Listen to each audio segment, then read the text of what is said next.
คั่วกบพี่น้องตำพริกแกงบ้านเฮาแล้วก็เอากบใส่เอาปลาแดกใส่จ้ะอันนี้ผงนัวจ้ะใส่แล้วก็ไปคั่วให้มัน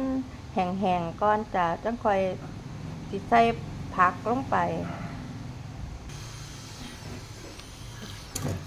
เอามาคั่วให้มันแห้งๆเด้อพี่น้องคั่วจนว่าขอบดำกบสุกจ้ะคั่วให้มันแห้งๆจังค่อยเอาผักใส่จ้ะฟักทองกับบักแข้งจ้ะสีบานห้องแห้งแล้วเอาใส่จ้ะสิได้เปื่อยๆจ้ะหอมได้พี่น้องอยากให้ได้กินเหมือนกันจ้ะกินหอมค่ะขั่วกบ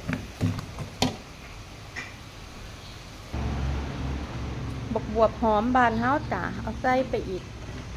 อันนี้เริ่มเปื่อยเนี่ยใส่บักบวบไปว่าหั่นมีการเติมน้ำเล็กน้อยจ้ะเอาไว้อีกน้อยนึงได้ที่แล้วพี่น้อง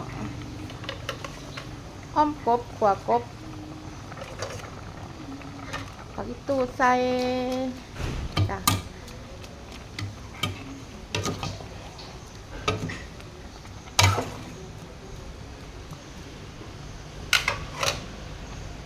หอมจ้ะหอม